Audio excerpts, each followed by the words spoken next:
And we're back right here at Valley Views KROJ. And we have our next featured guest already here via Google Meets. Big shout out to Google and Google Meets for allowing this to happen as we take our visitors from across the country, across the state, wherever they might find themselves. But we have now right here in studio with us or via Google Meets, Rosario Majano, who is the research analyst over at the UCLA Latino Policy and Politics Institute, also known as the UCLA Lppi.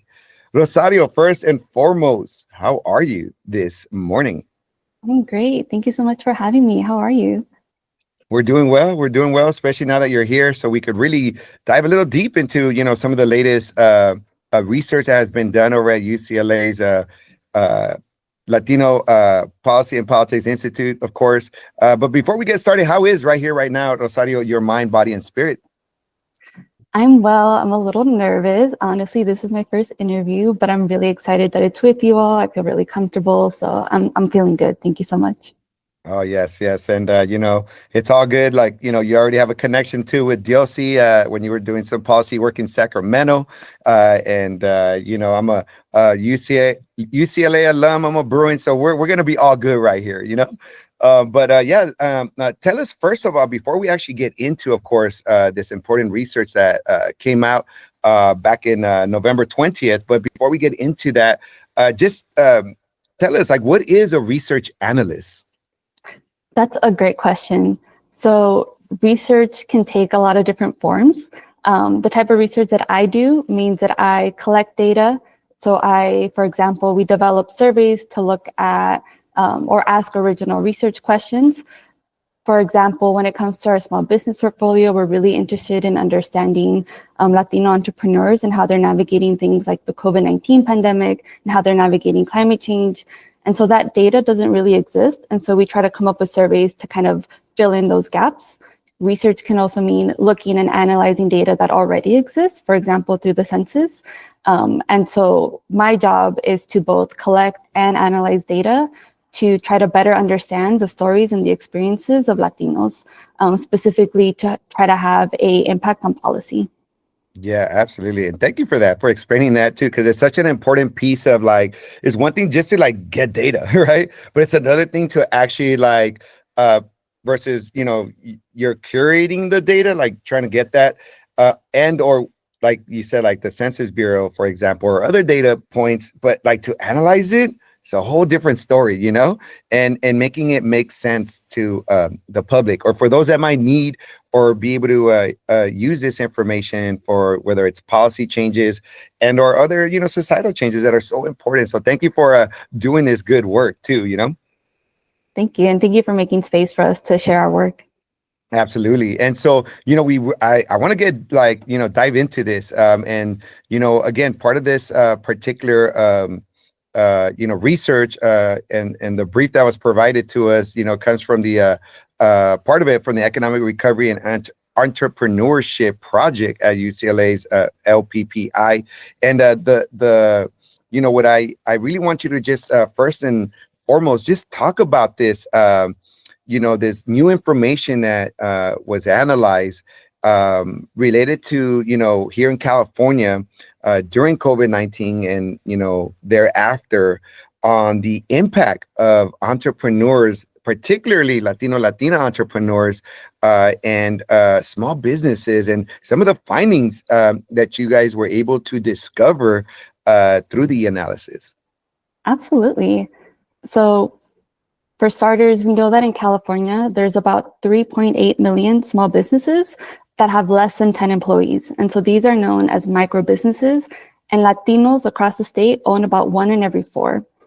And so we were interested in doing this research and really better understanding how the pandemic impacted Latino-owned businesses in the very first year. So we really wanted to zoom in on that. And so what we saw is that in the first year between 2019 and 2020, overall, the state lost over 100,000 micro businesses. But when we zoom in on Latinos, we see that the trend was the exact opposite. Latinos actually grew in numbers when it came to micro businesses. And when we zoom in even further, we can see that Latina entrepreneurs were actually, by and large, responsible for a lot of this growth, which to us was extremely interesting, right? And it was particularly interesting because some of our past research showed that during the first year of the pandemic, Latinas were actually forced to leave the workforce. And so at its highest, we saw that about 1 in 5 Latinas were unemployed. And we also saw in some of our previous research that about half of self-employed Latinas were responsible for supporting low-income households. And so what this latest research, what this latest data is finally catching up to is the lived experiences of Latinas in our communities, that even though they were forced outside the workforce, a lot of them in turn quickly turned to entrepreneurship as a solution to be able to continue supporting their families. Yeah, that's pretty interesting. And on that point of like maybe the push factors to that led to so many Latinas become unemployed at this point in time, was there any data that capture like, was it just based on like the type of employment they had, or was that part of the research as far as like looking a little deeper into that, or kind of more on the actual micro businesses that came out of, for example, so many Latinas unemployed during this time, but then I guess taking advantage of like, hey, I'm gonna do something else now, So that's a really great question. And so with the data that was available to us, we were able to look at the number of micro businesses coming into California or entering the economy of California. When we look at what industries that they were going into, we weren't able to look at the distinction between men and women, but what we did find is that Latino-owned micro businesses that were open during the pandemic, a large share of them were actually in industries like transportation and warehousing. And so when we think of transportation and warehousing, we're thinking, for example, of like truck drivers who we know every day they're essential workers. They make sure that our grocery stores are filled with the goods that we need. But especially during the pandemic, they were incredibly important because we relied on them to meet the high demand of medical supplies and services that we needed during that time. And so we can start to imagine that a lot of the Latinas who were becoming micro entrepreneurs maybe likely turned to transportation and warehousing because there was such a high need during the pandemic. Yeah. And I also see from some of the data points there was another one that had like, especially within that 1 in 4 employees, micro businesses, things like construction was pretty kind of high during that time as well. And also, I believe I saw real estate and rentals and leasing as well was another one of those sectors where there was a bit of an increase there as well. Yeah. And so what we see is that not only are Latinos just kind of like starting businesses, but they are actively and strategically responding to the economic pressures that were brought on by the pandemic. And so wherever there was a need for more workers, like Latinos were quick to respond. And so we know that if we're thinking long-term, that these businesses are likely going to be sustainable. And that's really great news for Latino entrepreneurs in the state. Yeah. And another thing that I found really interesting, and maybe after this, we could talk a little bit about just in general, like, outside of data points, maybe what other, points you were able to capture, but like some of the areas in California where there was a little bit more of like that growth, one thing that I noticed in the research was, for example, LA, Long Beach, Anaheim area that, there was definitely some growth there, but where I definitely saw that there was a lot more growth is places like in San Jose, Sunnyvale, Santa Clara. So I don't know if that was just more related to the tech industry there, but then also here in Southern California, other places where there was a lot of growth included like San Diego, Carlsbad area, and even Riverside, San Bernardino in Ontario. So it was interesting where in California was the growth taking place, Yeah, and those are questions that we're still like grappling with, right? To understand like why it is that we saw the growth patterns in the areas that we did. And so it's interesting that you bring up the Bay Area because we know that it's a sector or a hub for tech. And so another industry that we saw Latinos actually flocking to when it came to opening their own businesses was scientific industries. And so that could possibly explain why it is that we're seeing a growth there. Some of the reasons that we were looking into to better understand why it is that they were opening in different areas was understanding where it is that Latinos were becoming unemployed at faster rates. And so we started to see some correlations between where Latinos were being forced out of the workforce to then we saw growing numbers of Latinos as entrepreneurs. That's very interesting there. And from looking at all this data, massive amounts of data, like what were your kind of like findings, of course, like within this report, but that you yourself also might have found surprising, if any? Or was it kind of more like, like my hunches were actually backed by this data that, I was able to like mine, like either or, So what really stood out to me from this report is that we know from other research that we've done is that in the state, there are more Latino-owned or male-owned businesses than there are Latinas. However, if we zoom in to look at their growth, we see that Latinas are actually outpacing men. And so even though technically there are more Latino-owned businesses, Latinas are quickly becoming entrepreneurs faster than men are. And so I thought that was incredibly interesting. And to think about what does this mean for a shifting landscape when it comes to gender and when it comes to business ownership.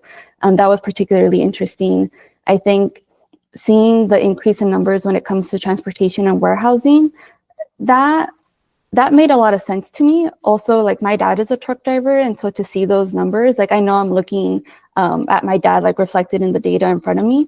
And so it made a lot of sense to me. Generally, I think hoping that these numbers are reflective of like the value that we put on businesses and entrepreneurs who are responsible for such important things, like making sure we get our groceries, making sure that we get the supplies that we need. Yeah, absolutely. And like, what do you think are like also the next steps then? So, now that some of this work has come out, what do you think might be potential policy implications, especially here in the state of California, right? Like as far as like how this data might help to impact policy to support, for example, Latina entrepreneurs, since that's such a, like you said, like a fast moving pace, kind of like group of folks here in California that are really, moving and shaking so quickly and rapidly. Yeah, so when we think of how the pandemic impacted Latino entrepreneurs, like that was a national emergency. Unfortunately, we need to be prepared for future national emergencies. And something that comes to mind a lot is climate change. And so as we think and as we reflect and look at the data to understand how it is that Latinos were impacted and how the state responded to support not just Latino entrepreneurs, but like all entrepreneurs, we need to learn from what we did wrong and what we did right to better plan for the future. And so again, thinking about climate change, thinking about transitioning to renewable energy, when we're thinking about policy implications, we need to understand the disparities of Latino entrepreneurs in order to better support them moving in the future. Because we know that when we support Latino-owned businesses, we support Latino communities and we support generally communities of color. Yeah. And I mean, Small Business Saturday just happened, right? Like yesterday. And, I was thinking about a lot of like Latino owned and really people of color own like businesses that, I could try to support in any way that I could. Right. And not just for Saturday, of course, but just in general, but I'm just really curious, like from DLC Herblizzard here, just hearing some of this, especially for the first time, like what are your just initial takes? Like, and DLC, you've owned businesses too. So it's like hearing this, like, just what are your initial thoughts, on this research? Yeah. I think for me, initially, I'm thinking about like the struggle of 2020. I know like in my life, COVID hit a lot of the men in my life like harder than like the women. They experienced COVID a little worse than like us females. And so I'm thinking, I'm wondering if like that has something to do with like those numbers as well. Like, no, and I think it's been statistically proven too that like COVID had a higher impact on like men, right? And so, is that why, women had to work or be more creative as well? and then also understanding like the Latina struggle. I like you said, I'm an entrepreneur myself, and that's out of like necessity. It's not something that like was like always. I had burnout, at a really young age. I started working at 17. I got clinical burnout by 25, and basically like I've been self-employed since then.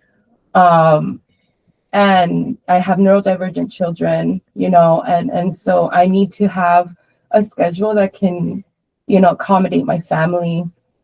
And so that's why I'm an entrepreneur. It's not easy. I mean, sometimes I do wish like, man, it would be nice to just have a schedule and just have a 9 to 5 to go to. So I'm thinking about like these numbers and thinking about like those lived experiences, knowing that like it sounds really nice to say like, oh, like Latina entrepreneurs, like, but knowing the struggle behind those Latina entrepreneurs, and that like it's not easy to be a Latina entrepreneur, and there's so many people against you, like there's so much envy, like there's just so much against you as like a female entrepreneur, like you have so much to prove. And then you put on top of that like education and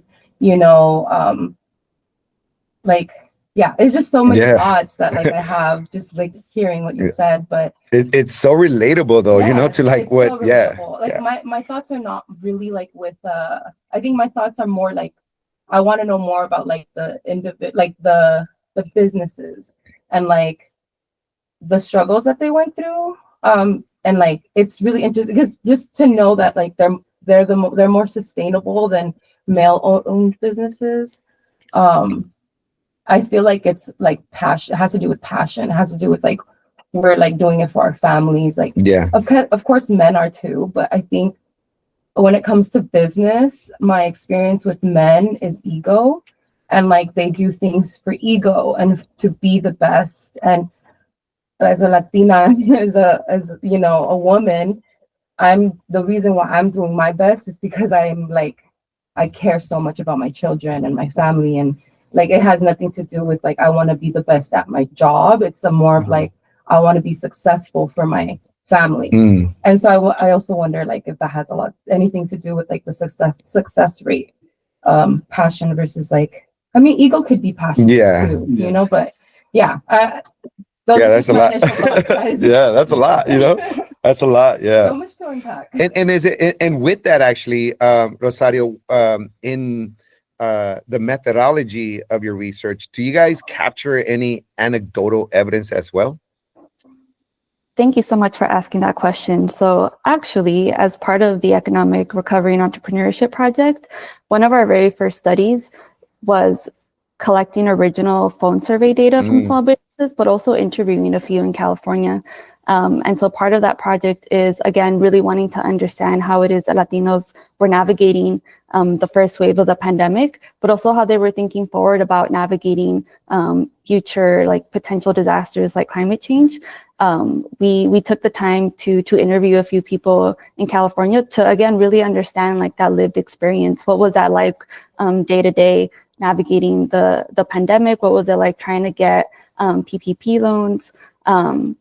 And so we do have some data, and you can find it on our website at latinoterep.com or latinoterep.com. And so we have a few different reports, one in California, Arizona, and Texas, and each one has about 5 or 6 profiles showcasing the different businesses that we were able to interview to, again, like not just present data, but also to present the lived experiences of the people who had to navigate this firsthand. Wow, I'm excited to actually look into that too, as what we do here, right, to highlight the stories of individuals, like exactly what Diosie's saying, because I want to know too, like what makes these entrepreneurs one so successful, but also like growing, the micro businesses. What makes these Latina micro businesses so successful and sustainable? Yeah, absolutely. And tell me here, as we're about to wrap up here, Rosario, one, we want to just first and foremost thank you for being here, for doing the good work that is so important and crucial, not just for our community, but also for advocates to maybe even take that further and beyond, right, into the policy realm. And, to really just see how this data could actually assist and advocate for things that are happening in a really positive way in certain sectors of our society that are doing well, that might need that support, But we want to thank you for that. Thank the UCLA Latino Policy and Politics Institute as well, of course, for reaching out and making this possible as well. And Rosario, before we let you go, though, what are some words of wisdom you want to leave us with? Ooh, I think, just thinking about as we move forward towards Christmas shopping through the winter holidays, I think I just really want to encourage folks to consider the next time you need a good or a service, to consider first your local small business, whether it's online, whether it's in person, because when we support local small-owned businesses, we uplift our own communities. And so just to keep that in mind, we know that businesses don't start at Amazon. They don't start at Walmart. They start small. There are next door neighbors. There are people down the block. And so just really encouraging people to keep those folks in mind first. Beautiful. Thank you for that awesome reminder. Once again, we've had Rosario Majano, UCLA Latino Policy and Politics Institute research analyst. We wish you the best, Rosario. Stay in touch with us, of course, and we're going to continue to follow some of those stories, as well as more research that comes out of UCLA LPPI as well. Great. Thank you so much.